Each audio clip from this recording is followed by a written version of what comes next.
Hello everybody and welcome back to another reading of The Legend of Zelda Hyrule Historia. And today we are beginning the last chapter, well main section I should say, of the book.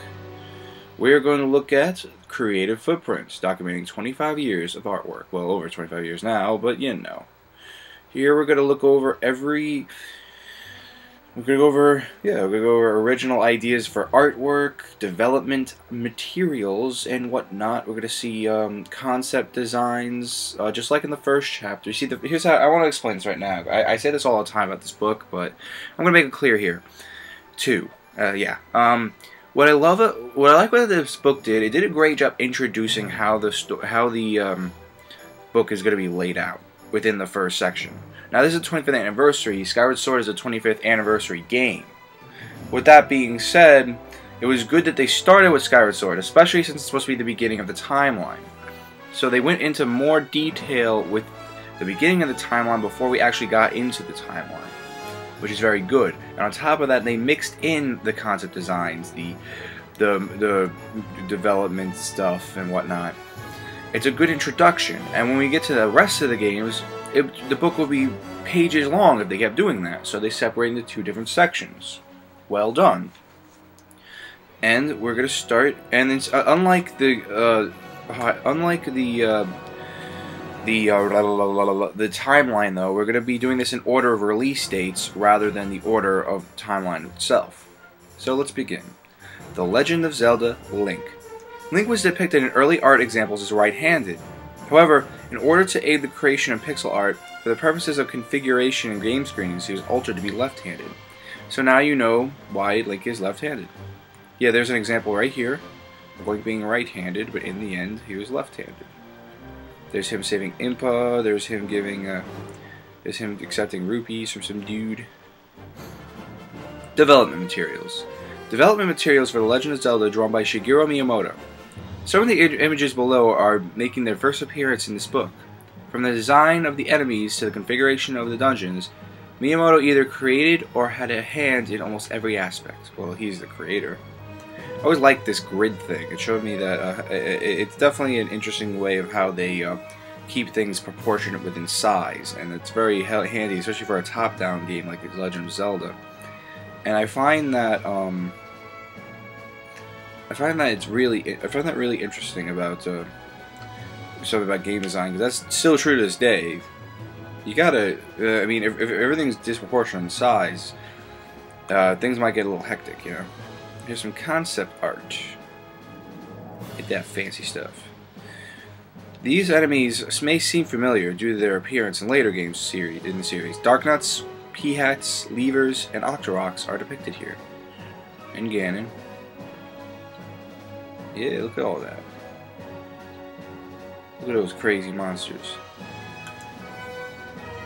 The second illustration from the top on the left-hand side is a shield-eating like-like. To its right, the illustration of a hand... the illustration of a hand extending out of the wall may depict a prototype wall master. Yeah, kind of feel... Gotta zoom out a little bit. I feel like you can't see very well. There's the like-like's early concept design. That's a wall master's early concept design. Link getting a key. Nice illustrations, very nice. I always liked the art style for the first Legend of Zelda. When I read the instruction booklet. And the second one's good too. Here, speaking of which, here is Adventure of Link and Legend of Link to the Past. Yeah. The Adventure of Link design sketches. What a derp. Compared to the first game in the Legend of Zelda series, Link's arms and legs have been extended proportionally. Perhaps he wasn't going for carrying a shield on his back this time. In his new design, which is targeted towards foreign fans, Link appears a little more mature than he did in Adventure of Link, and by foreign they mean us, us English speakers, by the way. Link to the Past design sketches, a little longer hair.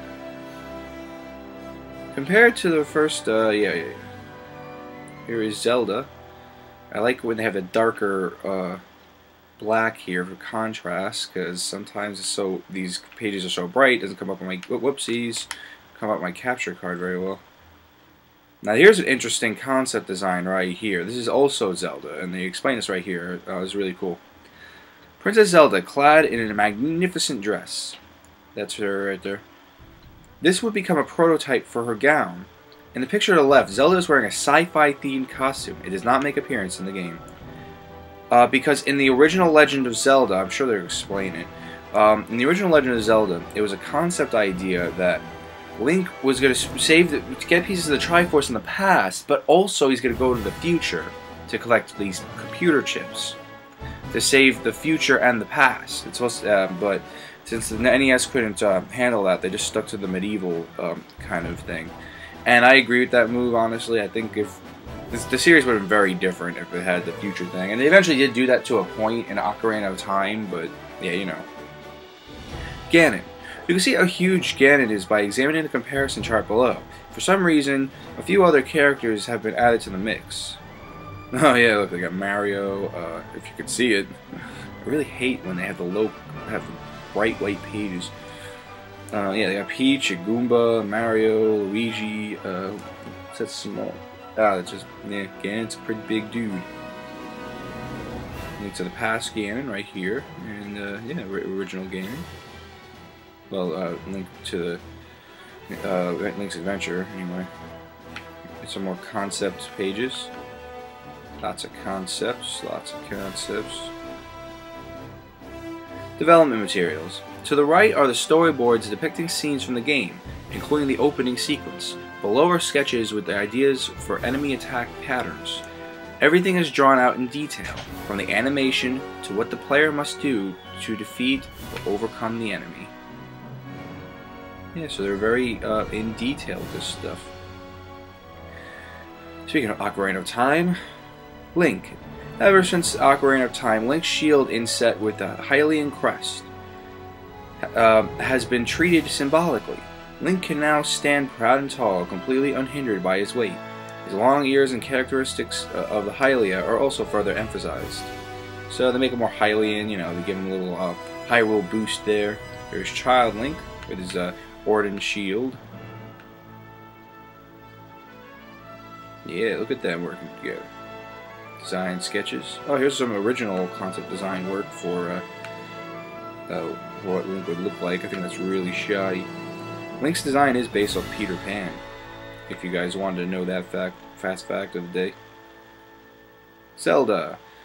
The design of Princess Zelda Tabard depicts the Sheikah coat of arms, in addition to the crest of the Hyrule's royal family. Yes, that is Zelda's last name, in case you're ever wondering. No, I'm kidding. That's not Zelda's last name. I'm kidding.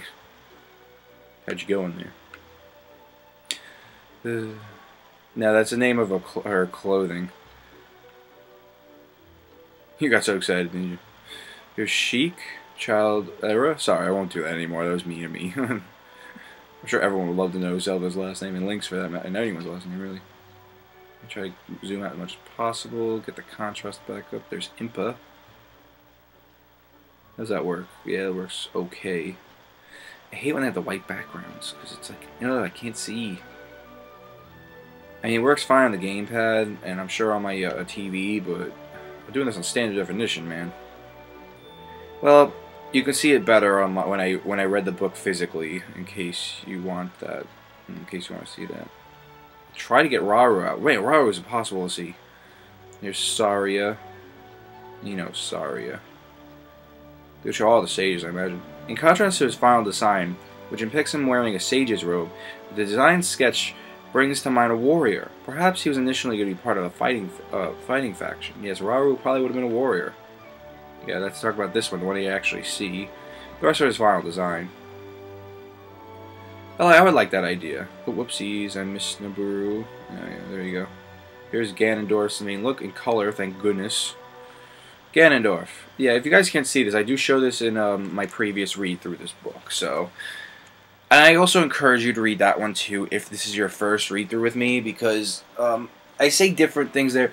I'm a little less articulated in the information in this book, so you get a more fresh perspective there. And Yeah, you can see the pictures a little better, even though I just point the pages to a camera. Ganondorf, drawn for the first time in human form. His sharp, bird-like nose is a characteristic of the Gerudo. Ganondorf. Here's some descriptions of how they want him to be in the game. Ganondorf of the Demon Thieves, the Royal Prince of Evil. The characteristics below were provided by the game staff. Around 230 centimeters tall. Okay. Strong, supple muscles. A little hunchback. Tends to thrust out his neck out.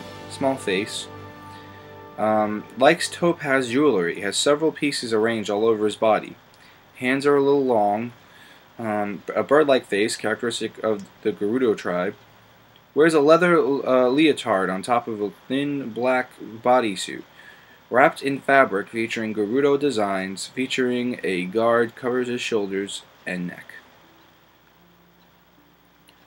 Ganondorf, yeah. Yeah, this is the first time we see Ganondorf. He was Ganon up to this point, so don't forget that.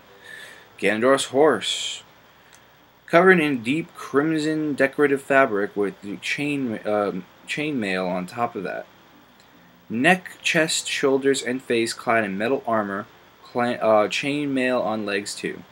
Gerudo designs. Yes, very nice. Jet black body and a red mane. Has a large build around twice as big as Link's horse. So, you know, intimidating stuff. There is what the concept design of what Ganon looks like in Ocarina of Time. It looks really bad, but I forgot where I saw this from, but they were making a good point. They were playing Ocarina of Time, and they were saying that in the 3DS version, they really lightened up the final battle a little bit. And I think in the GameCube version too. Don't quote me on that. So the guy, I forgot who it was, but the guy was saying some really good point. He was saying like the N64 version was mostly dark, and you could barely see Ganon. And he said he preferred it that way because it's like, yeah, that was because of N64 hardware limitations. At the end of the day, when they had the flash of lightning and you saw its face, it was scary, it was intimidating. That's what was cool about the battle, and I really wholeheartedly agree with that. Let's see here's more information about Ganondorf. Wears a leather leotard on top of his thin black bodysuit wrapped in fabric featuring Gerudo designs. A leather guard covers his shoulders and his neck. He's also wearing jewelry. Okay, there's more concept art for, that's a great sketch. Concept art for Ganon in Ocarina of Time. The Great Demon King Ganon. Initial draft sketch. So he looks kind of more like his human form here, but a lot bigger. Now how he differs from Ganondorf. Face twisted into a mask of rage. Longer hair. Wearing cloak.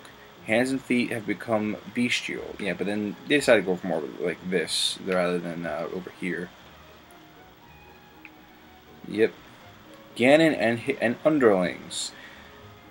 As might be expected with a key character like Ganondorf, it seems a number of sketches were considered for his design, including ones for the bestial form that follows his protein transformation. So yeah, here's a few over here. Ganon the Thief. He has more here. I hate that design right there. I'm so glad they didn't do it all in the corner. Ganon the Thief. Oh my goodness, it's horrible. They went for the like. I get they're doing that Arabian, more Middle Eastern kind of thief look, but oh my goodness, horrible. Awful, man. Concept illustrations. Yeah, like imagine if that. I'm sorry if I can't let that go, but imagine if that design was in Ocarina of Time. Ugh. Concept illustrations. Because Ocarina of Time is so story oriented, the concept illustrations are designed with that in mind and drawn to resemble movie posters. The vertical symmetry in the illusions below is modeled on the backs of playing cards. So yeah, that was something they wanted to do. This was the first 3D Zelda game, the first one with real story, so that's what they went with. This is this one I like. If you can see it, oh my goodness, I hate this. Hopefully it'll come up better in editing. I'll try to lower the contrast. There's a Zora. This is a nice thing. They label all the people here: Zora, Epona, Zelda, Impa, father and daughter from Lon Ranch. And then you twist it over. It's got the older Zora, older Zelda, Impa, Sheik, Epona, yeah, and father and daughter from Holland Ranch. And there's Demon King Ganon. There's a nice color one, so I can actually see it. Yeah. This one's cool. Link and Sheik playing. I like this one. This is awesome. This really is like every movie poster in the world. Let me tell you, it's really cool. Group shot right here, if you can see it. It's annoying. Again, if you want to read my physical, when I read the physical copy, that would probably be for the best. Here's Majora's Mask. Link. Little Link. As you can see, there's an adult Link here. Let's read about that. Let me just find a paragraph. Oh, that's weird. Designs. Yeah, here's some design sketches for an adult Link. In the original Ocarina of Time, there were ideas thrown around to have the adult Link in there with the child Link. But they decided to say that Link just aged a couple years and whatnot. They were going to have an adult Link mask in which you can use adult items, like in Ocarina of Time, but they felt that was unnecessary. And they just said, yeah, Link aged a couple years. The Fierce Deity mask, though, was a way for them to use the adult model, so it didn't go to waste in Majora's Mask. So yeah, the more you know, and knowing is half the battle. Only Child Link appears in Majora's Mask, but for some reason there are illustrations for Adult Link. Perhaps there are prototypes of Fierce Deity Link who appears in the final game. Yeah, that's what they're hinting at, but yeah, that what I told you is really what happened. Of course, an idea of Fierce Deity Link being used throughout the adventure would have been interesting, but yeah, in the end of the day, it wasn't really that useful. I like what they did better at the end. And yeah, here's Goron Link, Darmanu. His back's made of rock. Yeah, nice. Here's some originals. Here's some of the original design sketches where Link doesn't have his hat or whatnot. He looks more like a hula dude here, but here he looks more like a warrior in his final design, which I like. Deku Link. Oh my goodness, look at that one. Oh, big head, man. It's horrible. Here's Zora Link. Yep. What's his name? I don't remember. The guy whose mask came from that. What was his name? He was a guitarist. I'll figure it out later. I'll remember it as soon as this video is over. And here's Skull Kid. Group shot. An illustration that emphasizes shadow, capturing the dark atmosphere of Majora's Mask. It's also used in the interior packaging in the Japanese game. And it's nice because you can see it. It's very nice. Skull Kid. Who is Tingle? Oh boy, here we go. What the hell is that? Naked Tingle. Oh, this is starting out great. He's always wearing a unitard, so usually you don't see what his hair looks like. In fact, it looks like it's been cut by his grandmother, and his chest hair is quite thick. Yeah, so if you ever want to see that, I doubt it. His primary occupation involves flying through the sky on his balloon and surveying their terrain. He he then uses a brush to draw maps which he pawns off on travelers. Eyes. Ugh. His eyes may be narrow, but they are very well suited to his work. He also has the ability to decipher a variety of maps. Let's see. Flying knapsack. It's mostly filled with helium, but with contents also include food and a spare balloon. A lot of spare balloons, because we keep knocking them down. Maps, etc. Though his primary occupation is cartography, he is also artistically included and quite talented. And for example, there is a picture of Link he drew. Let's see. Kulu Oompa. Tingle performs this dance as service to his customers. And incarnation seems to be sort of a magic words. Boots. When he lands after falling from the sky, he looks as though he might pitch forward and fall. However, he's able to keep his footing. Cobra Mark. The main purpose of the Cobra Mark on his back is to intimidate enemies. Tingle, 35. A cartographer who admires the Kokiri. He has never stopped believing that one day a fairy partner will come to him. He's a 35-year-old bachelor. Yeah, bachelor. Pen.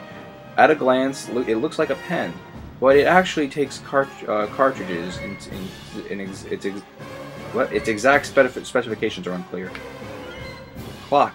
He may not look like the punctual sort, but he's quite fussy when it comes to time. And yeah, they're giving us a little personality to Tingle.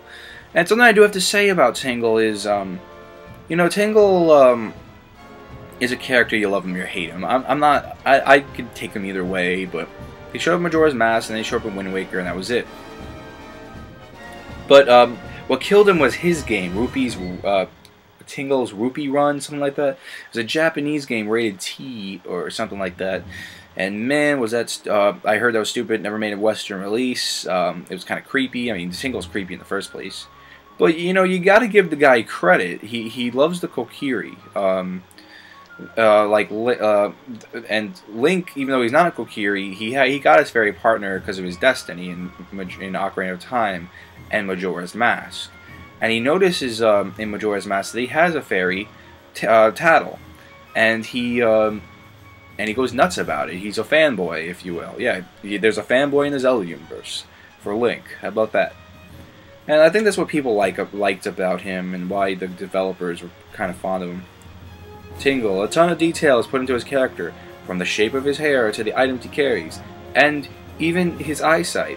One can sense an unparalleled love for Tingle. Yep, like I said.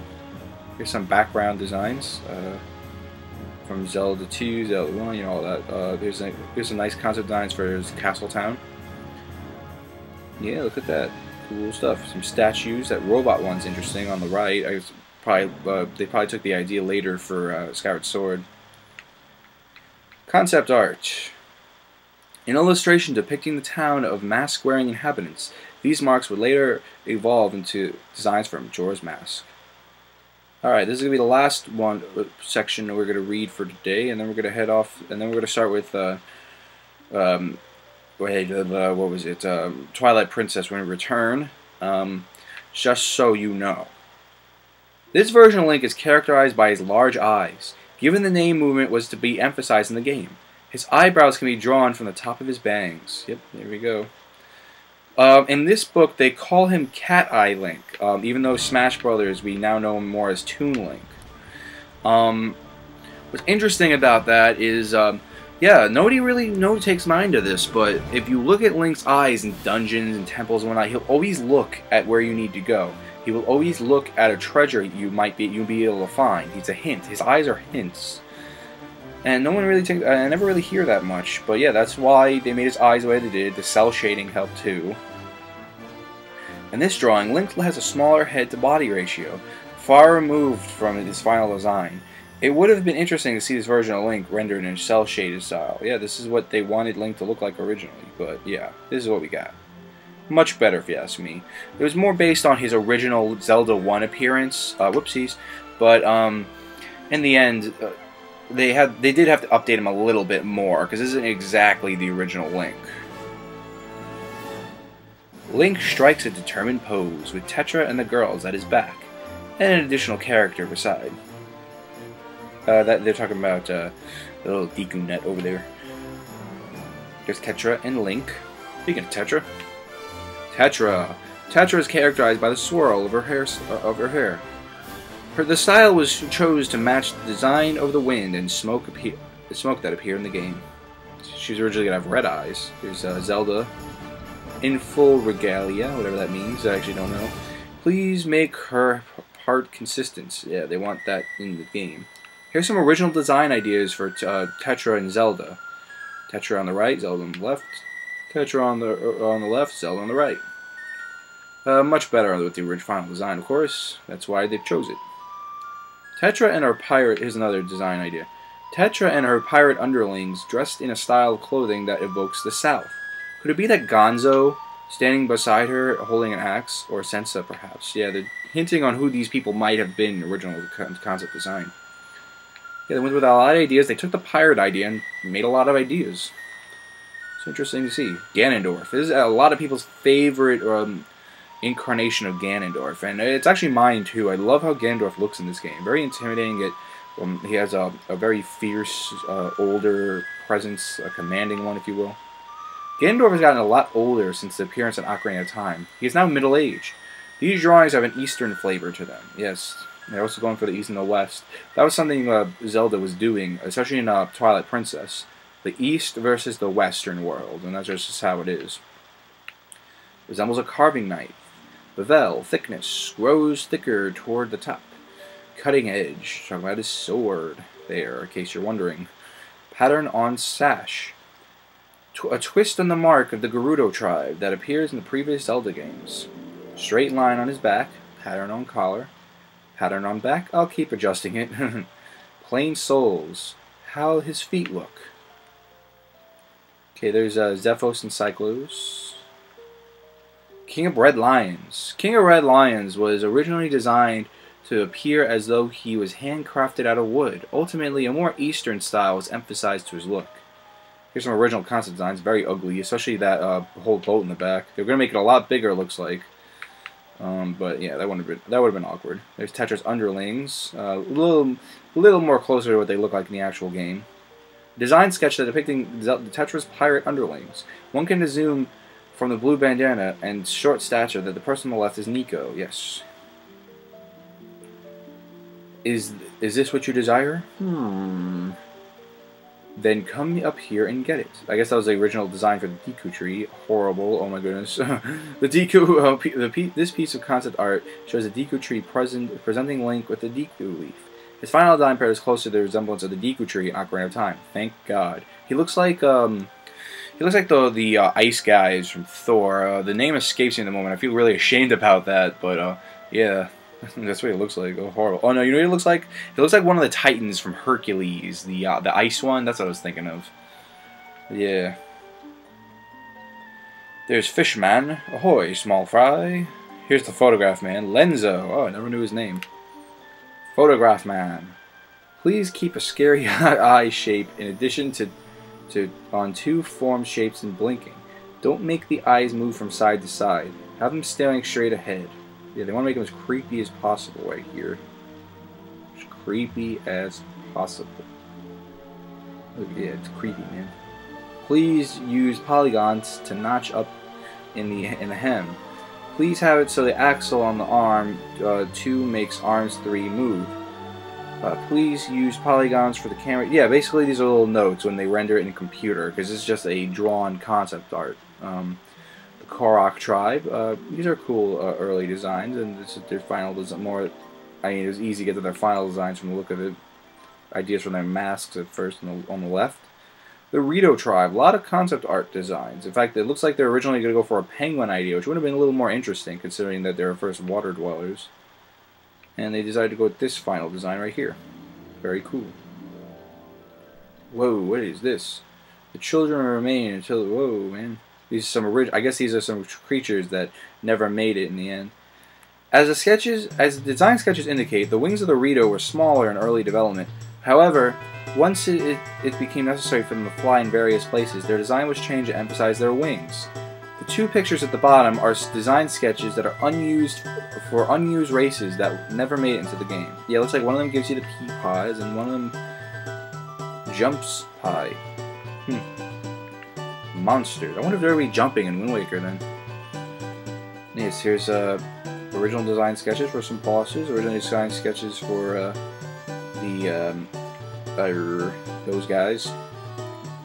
Yeah, the moblins. That's it. Thank you, book. The moblins were the first monsters to be designed, and served as the models upon the rest of the enemies were based. And they went with the pig design rather than the bulldog design this time around. Of course, here this looks kind of like the bulldog design. Early ideas, Darknut, Black Goblin, yeah, you know. Monsters that were unused, never appearing in the game itself. The battle against the giant monsters who's more than twice the size of Link, depicted on the left, would have left an impression, to say the least. So yeah, here's an unused idea. It sounds like from the book that we're kind of disappointed on that. Yeah, unused ideas. It's like an early version of I'm so horrible. Redeads. I'm so horrible today. Here's some stained glass windows you can find in the game, all depicting the stages from Ocarina of Time. Stained glass. The stained glass that decorates the walls of Hyrule Castle. The window depicts the 6 stages of Ocarina of Time. In addition to the Ganon and the Triforce, take a look at the crest of the 6 stages as well. Yeah, this looks great in the HD version of Wind Waker. It's beautiful. It looked beautiful in the GameCube version too. It was breathtaking. Yep, here's everybody. Here's Ganon being defeated by the Triforce. Ganon, whatever. Here's the original idea for the Forsaken Fortress. Windfall Island. Forsaken Fortress. The first illustration of Forsaken Fortress, the design has been faithfully reproduced in the game. Looks like they went with their first idea then. Hyrule Castle. Originally looks like it was going to be above ground. Here, it's interesting. Hyrule Castle. A beautiful white castle that rises from the surface of the lake. Because of its resemblance to the great white bird unfolding its wings, it is also known as a swan castle. Interesting. Yeah, it looks like it was originally going to rise from the ground, from underwater, but we ended up going under instead. Stovepipe Island and GameCube Island. I know what that is already, because there it is. I remember reading this. Island concept sketches for the motif GC Island is a Nintendo GameCube. Neither of these islands appear in the game. But they do have a DS Island in, forgot which game. I think we'll go over that when we get to it. It's either Spirit Tracks or Phantom Hourglass.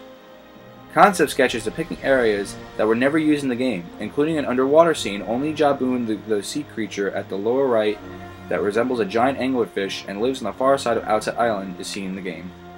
Yeah, so out of all these concept arts, this is Jabu Jabu is the only one I made in the game. An underwater scene would have been cool. I remember everyone makes the joke. A Zelda game completely based in the water doesn't know how to dive. Really? That's funny. Oh, this is cool. The little fisherman dude, he's hanging out. Good for him. Pulled from the water, touching the hook will, in the lower world, will cause you to be yanked up. So this is an idea of how they there could have been a danger of being underwater. Yeah, there's Stovepipe Island, and there's GameCube Island. Oracle of... You know what, could have sworn... My fault. I thought Twilight Prince would be next for some reason. Let me just check the page. 164. Alright, so next time we're going to start there. We got quite a ways to go, not that much, and then we're going to be done. Last time I did not read the special comic right here, but we will in this version, because I figured everyone has this book by now. I did that last time. I didn't read that last time. I read on my own because I felt like people should buy the book instead of using my videos and saying, okay, that's good enough for me. Because people should own the book. I own 2 copies. I own one that unopened, and I own one for reading. And then now I own the digital version. And I'm telling you, it's a good book, and it's good to have. It's a great testimony to of fandom, and I think more Nintendo games should have something like this. I think, like, for one thing, I want them to make a Picklopedia. From Pikmin, they had the Picklopedia. That's awesome, because you can read all about the species, all about the world they live in. I want that to be a real book. I think that'd be really cool.